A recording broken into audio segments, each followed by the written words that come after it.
actually consume approximately 31% of the country consumption from gas and other petroleum liquids.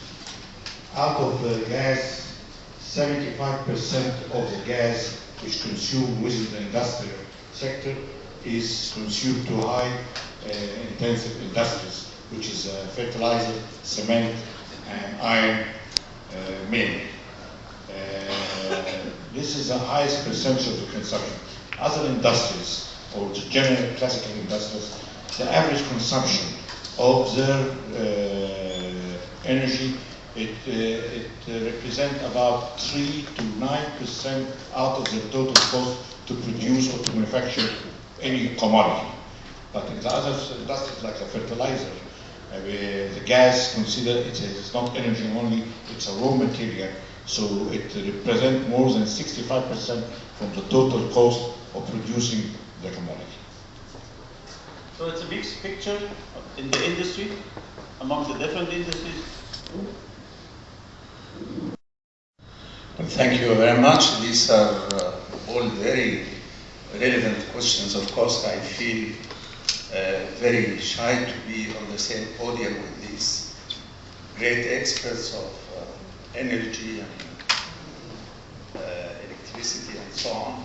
So if you allow me, I'll be talking as a layman, not as an expert at all on the subject.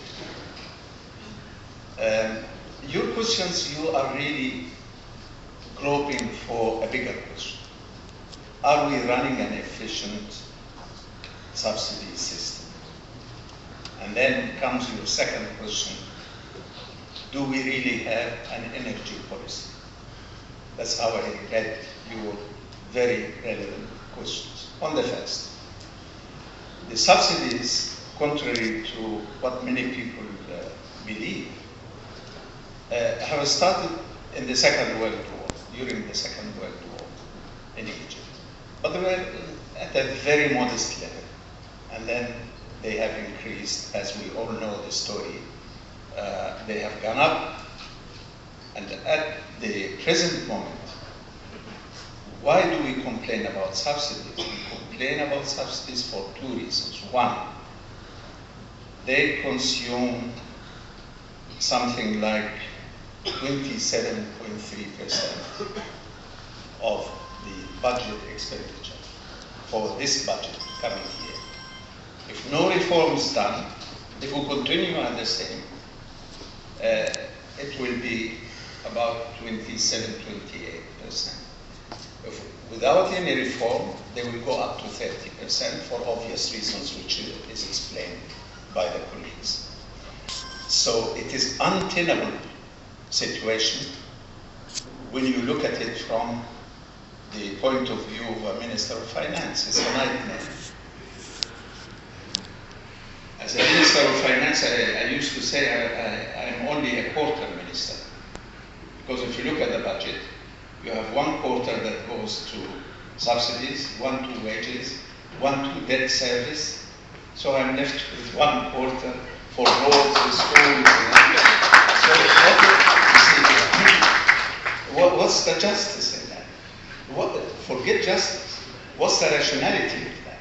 We are running an irrational system, a drain on our resources for a country that cannot really afford it. The second point which you raised is it fair?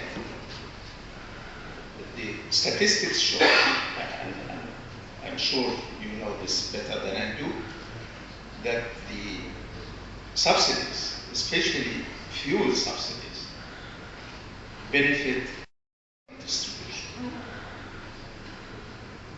Let me go even further. Some estimates, that's Masoud Ahmed of, we shouldn't mention it, that 80% of this subsidy goes to the upper 20% of the income group, while the 80% of the income groups get 20%. So there is no fairness in this situation. Question is, why is it that the system is continuing? Because you see, we have a number of problems. If I go too long, stop me. We have a number of problems. One is that we don't have a proper method of calculation. Again, when I was in the ministry, I discovered that we are running a spaghetti bowl. Imagine a spaghetti bowl. Ministry of Electricity, going in the Ministry of Petroleum, Ministry of Finance, going around, loops around the whole thing. Then the National Investment Bank coming into the story. For heaven's sake, how do you make your calculations? If you ask Mr. Abu Bakr, tell me what's the efficiency of that system, he will tell you, I give up. So the story is not to look at these dry numbers which we throw at everybody, but how to get out of the spaghetti bowl. And you cannot get out of the spaghetti bowl unless you separate the forces. Ministry of Finance from Ministry of Electricity, from the petroleum and so on. And then the second puzzle is, why is it that we can't target the poor? The World Bank, with the Ministry of Economic Development at that time, did an excellent survey of mapping poverty in Egypt. So we know the poor. Even if you don't know. When I work in other countries where I have no statistics, I say, okay, those below this income, which is the average income, are the poor. Okay. I target in another way. If you have 6.5 million working in the government, 8 million pensioners, these are your a demand or a capacity rate, so it reflects their use. That's a signal to reduce our peak demand and so on. The residential and commercial are an inclining block rate. The higher, the more energy you use, the higher average price you will pay per kilowatt hour. But is this enough? Is it right? Is it sending the right signal? We're sitting here in a room, which I would say overly lighted, or at least not all the lights are the proper ones. Well, I see some smiles from some of the lighting experts here. But at least we need to use our available energy in a rational way. And the most effective way, the most effective signal is to control that by tariffs, by the value of tariff. It's important also that in some cases, and I like to highlight that sometimes, especially in the media, or even like government to media, we say that all of our economical activities are subsidized. Well, I think we need to revisit this state. It's important to revisit this state, especially for industries, where some of our industries are very close or actually above, they are paying in their energy above the real cost. So they are not, so at least with the current prevailing energy prices, with the current available natural gas at $4 or so per million BTU. But if we go to the $12, then they will be subsidized. So, because that affects them negatively, especially for industries who are exporting. If we keep on saying that they are subsidized, and they are really not, they will not be able to compete. They will, in European markets, they will be faced by dumping lawsuits, and they will be kicked out of the market. So we have to be very careful, untangle the spaghetti ball, and really evaluate the real value of subsidy, and see who is subsidized and who is not subsidized. For the imported gas, or they will give this gas to other users, so that we will have two prices of gas in Egypt in May.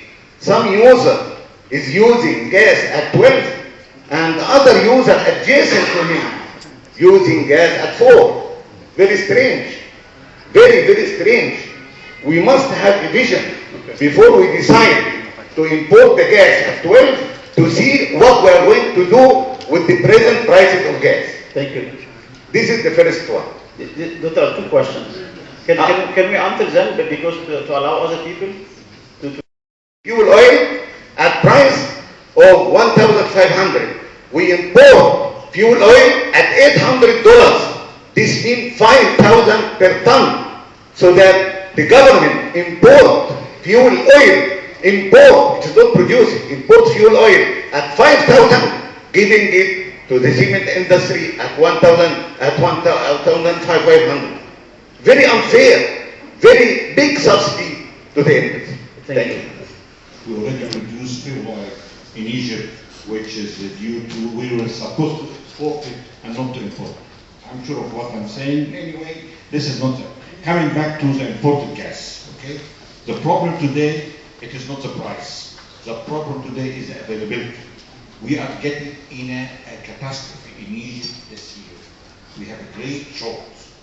Egypt have a shortage of oil and gas. We left in a big lie or a big faith, hope that we are an exporting country. We are not exporting country since 2004. We are an importing country, and approximately we do import about 30 million, equivalent 30 million tons out of 77 million tons consumed in the country. Those 30 million tons, 15 million in liquid and 15 in gas.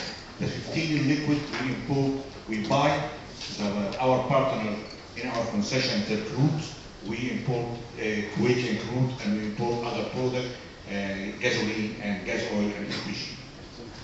For the gas we buy, we have a lot of gas sales agreement from our partner in gas, so we already do import. So the problem today, we're not speaking about prices.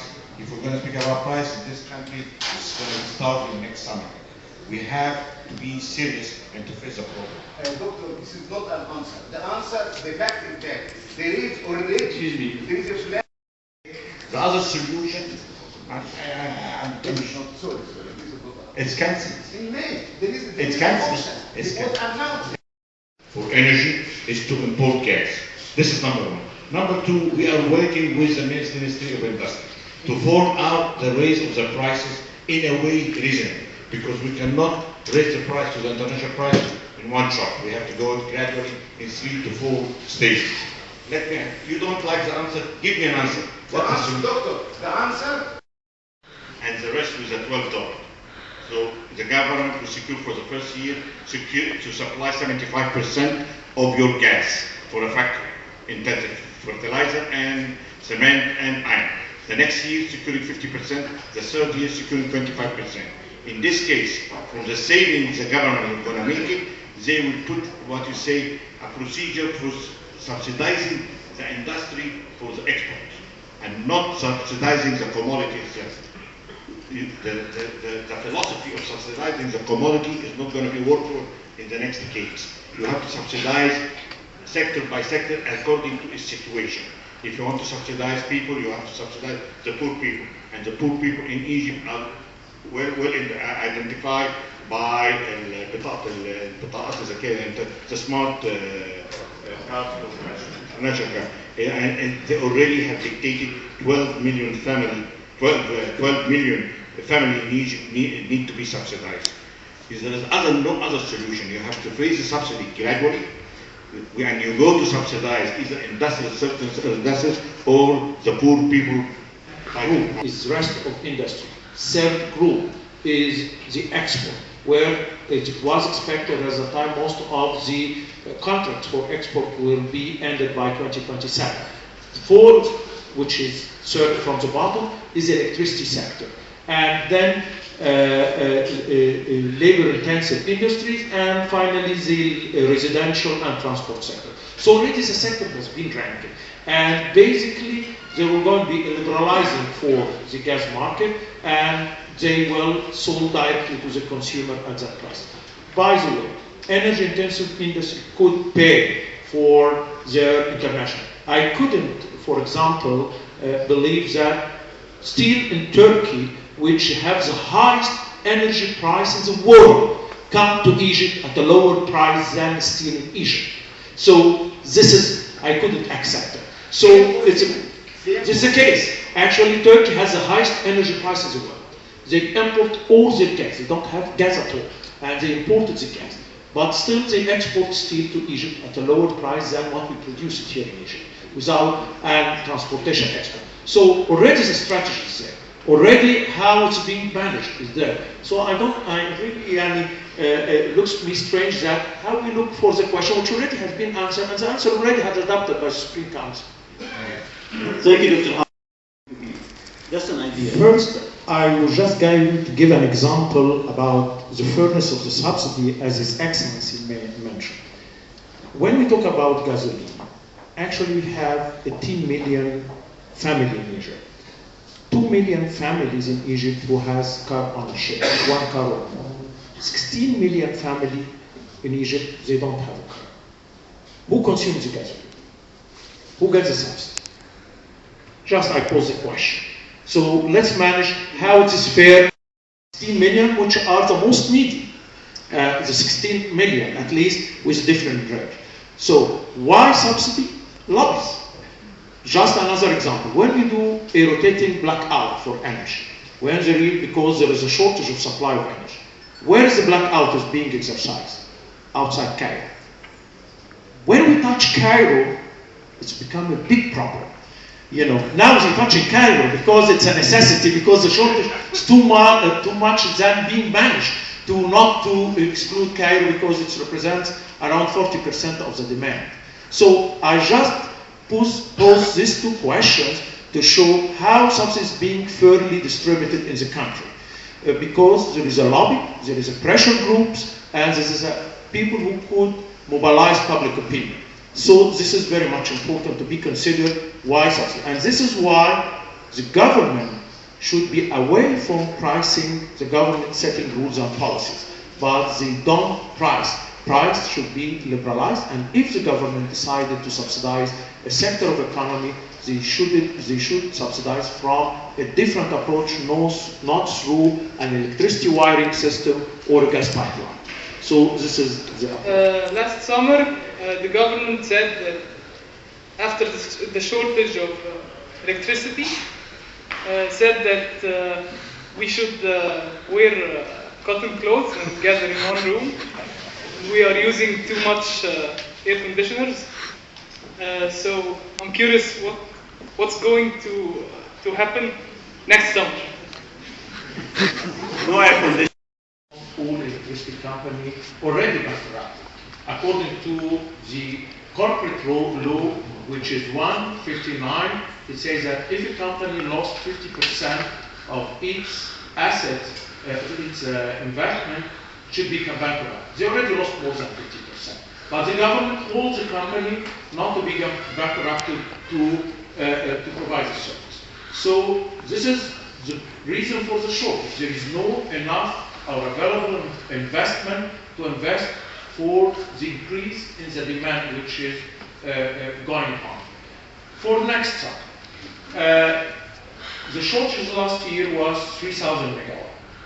And the expected added capacity could be within that 3,000 megawatt. Although there is some challenges which is being faced, that it might not all this 3,000 megawatt be available on time before summer. The expected increase in next year, or this year, I mean this summer, is around 2,500 megawatt, which is a little bit less than last year, because two factors has been added. The first factor is that electricity prices has been increased by 15% on average, which is usually, you have a coupling factor for every 10% increase in pricing, usually you have 1.5% reduction in consumption. So this is one factor. Secondly, the government has pumped much money as it had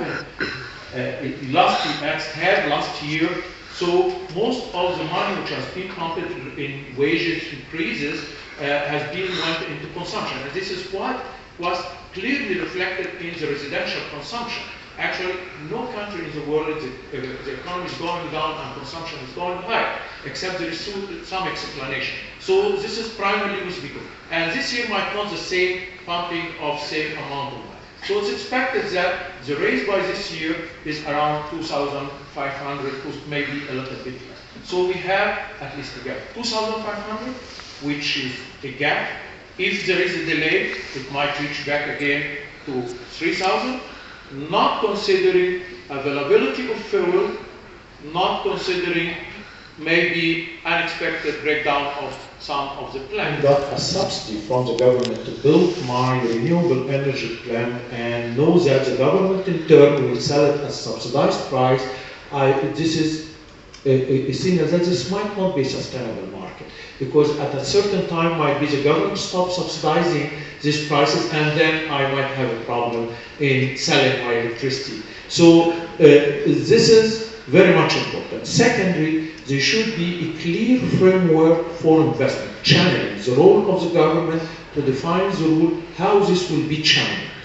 Because setting a framework which confirms the commitment of the government as well as the stability of the regulations and laws, and this is very much important to attract investment. So this is some general rules.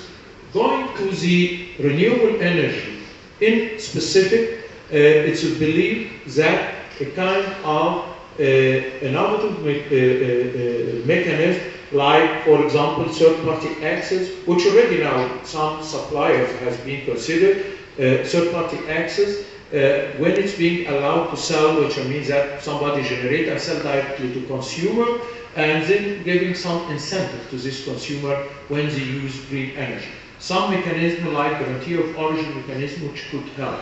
But also maybe in the first phase, back again, a minor subsidy with a time frame, which is very much important to be. Actually, subsidy in general is not objective. Subsidy is a development idea. You would like to support something, give it for some time, but it should very much be restricted with a time frame. It's not subsidy for life. This is the main problem which is leading, and should be phased out gradually, and should be known that this will be phased over a certain period of time. But also, sometimes in some emerging markets, maybe the government could interfere through giving some guarantees, which might be needed, not to invest, but to provide guarantees against bankruptcy if something happens within the market which is not expected and out of the hand of the investor. So this might be a power purchasing agreement from the EETC, the Egypt Transmission System Operator. That is also not so difficult, but the most difficult part, of course, is because we don't believe, we are not sure whether EETC can pay us for the next 15 years. The sovereign guarantee from the Honorable Minister of Finance. And of course, this is the most difficult part, because he has to look into the cost benefit of such an investment. And as you just mentioned, there are only two technologies competitive if you calculate it against the real gas prices. Thank you. The electric power sector. My question to Dr. Samir.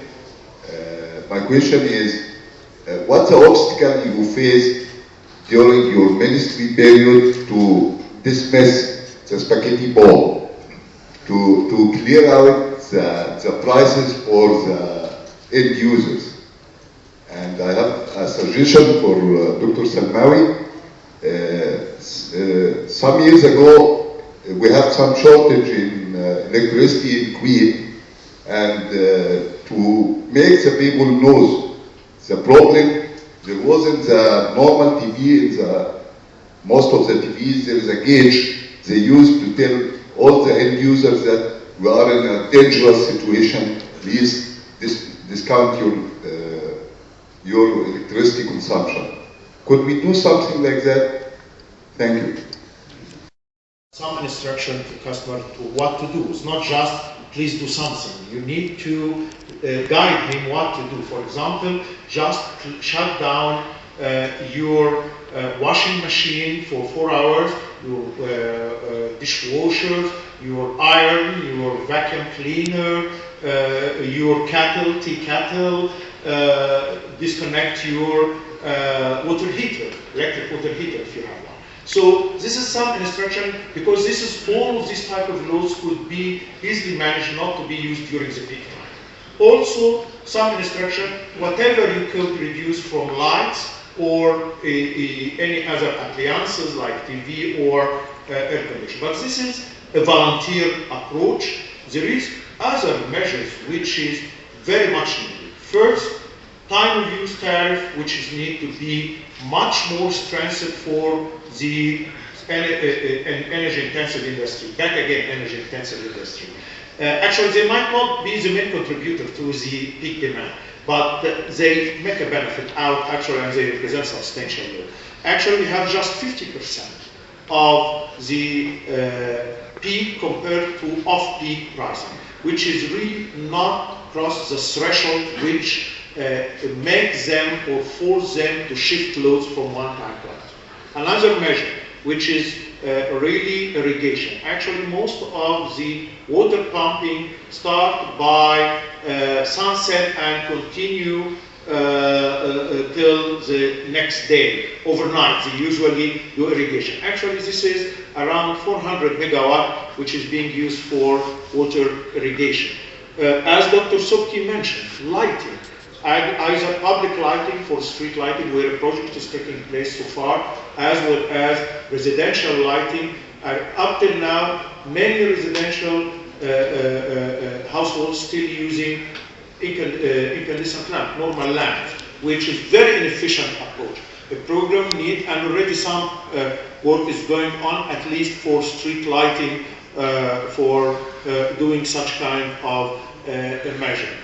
So many other measures for demand side management, but also for the gas sector. We need demand side management for the gas sector, because the challenge in gas is not just gas availability, it's a gas availability on time. During peak time, normally we have most of the plant operating at full capacity. So while providing gas to these plants, as well as to industrial facility, usually subject to pressure reduction in the grid, which lead to a reduction in the capacity of the plant. You need to do gas management for the gas sector over the network in order to enable gas supply to power plant during peak time, which is not something relevant to the total quantity of gas supply. So a lot of measures can be done either by volunteer approach, as you mentioned, which is very much influential. But we have not taken it. So I think the whole issue, my plea is, you really need an energy policy. The Supreme Council, I attended some of the meetings. It's a highly respectable council, but it's not given the possibility to take decisions and carry them out. Number one. Number two, this Supreme Council is constrained by the spaghetti ball. I think it was about second month I was in the Ministry of Finance that I wrote this memo to the Prime Minister and asked for it to be discussed in the Cabinet. And basically I gave an analysis of the spaghetti ball. The Ministry of Finance gets the returns from selling oil and gas, and gives the Petroleum Agency a paper saying we owe you so much. And the oil agency, the Petroleum Agency, gives to the Ministry of Electricity a supply, but then it is written in a book. So you, like the grocers, you have debt on the notes, which are never paid, and then they have climbed up to staggering figures. 131 billion pounds by the time I left the cabinet. Now I'm sure it is higher, and next year if we do nothing, it is even higher. In the budget of 11-12, to start, separating these debts between petroleum, finance, and the electricity. But it was stopped. So I think what's really required is an energy policy, and then for the public. The public are not aware of the supply side. Where does electricity come from? Does it grow on trees? Does it come from the sky? Are they, you know, you have to have awareness, especially in schools and universities. Where is the supply coming from? As Dr. Abu Bakr said, even at the height of us having petrol and gas, we were not net exporters, right? So I think what is really required is to go to the bottom of the problem and not stop at the question of the pricing and whether we will raise this. And my final remark is that successive governments, including this cotton one, have been engaged in a beauty contest. No, I'm fine. So I look fine to the people. I wouldn't touch this subsidy business. And that is the stumbling block on which the IMF is not coming to Cairo. The longer you leave it, the Deputy Minister of Finance said yesterday that today it's $15 billion, the cost of fuel subsidy, tomorrow $20 billion. 20 is almost 5 times the debt of the IMF, the loan from the IMF. In Cairo last summer, if these blackouts hits the industry rather than the residential, what is the impact of that on the Egyptian economy?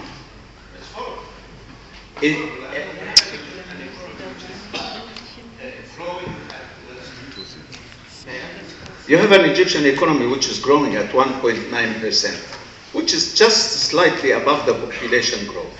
It means income per capita for each Egyptian citizen is growing at 0. So that comes from no tourism. Industrial exports are down by 30% or so. It's right. I don't need to paint a dark picture, but this is the reality. If this hits the industry, I think that would be very bleak. An energy agency, you know, our OECD chairman last month, he said, you know, fossil fuel subsidies are world enemy #1. And therefore we need not only energy efficiency, we also are coining a new word, energy modesty is perhaps even more important. Thank you, Dr. Temer. We're going to have a hard time the next 2-3 years. We have to face a problem. We have some decision, not a lovely decision should be taken regarding the subsidy. Cheap energy is not anymore going to be exist in Egypt. I would like to say that we are describing something which is not very well quantified. Subsidy. Actually, the spaghetti bowl which has been mentioned here exactly exists in everywhere. Actually, if just going first quickly state how subsidy is being given in the electricity sector. You get cheaper fuel, you get subsidy. You get unpaid debt, you get subsidy. You get guarantee free of cost, you get subsidy. You have a company-to-company subsidy. You have customer-to-customer subsidy. You have sector-to-sector subsidy. By the way, the 30 billion Egyptian pound, which is mentioned as a subsidy, appeared in the national budget at just 5 billion. So first, we need to restructure the subsidy, make it much more clearer, quite apparently clearly in the national budget, and then start to work with. So we need to restructure first the subsidy, direct to customer, and make it much clear. This is the first question, then go how to deal with it. اشمعنى هم بيعملوها وبتنجح واحنا حضرتك ادرى ان السوشيال فاند في مصر مش افكتيف قوي. هو احنا هنقعد نمشي بس طول عمرنا ما هقول لك حاجه. الاوتيل اللي كنت نازل فيه في نيويورك مديره مصر، الاوتيل اللي كنت نازل فيه في عمان مديره مصر. طيب ما هو دول مصريين، اشمعنى هنا ما بنقدرش نطبق المصري؟ اصل احنا رمسيس الثاني عرفنا ان العجله مدوره وغزا بها العالم. احنا بقى قاعدين نتناقش هل هي مربعه؟ هل هي مثلثه؟ اسمح لي اتدخل يا فندم؟ نعم. كلمه بس. اقول هو احنا بنتكلم على الدكتور سمير بيقول البطاقه الذكيه. جميل. اول فكره ليها احنا طبقناها هنا بطاقه التموين اللي وصلت الدعم للموظف. جميل. بس بعد دي صدرت امتى بطاقه التموين؟ في الستينات. لا يا فندم، هو ده الخطا اللي الناس مش عارفاه.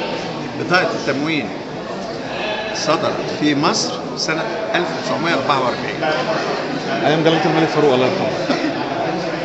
لان كان حكومه وفد جت وحست ان مصر كانت هتتحول للشيوعيه نتيجه لارتفاع الاسعار زي النهارده، ودخل بطاقه التموين.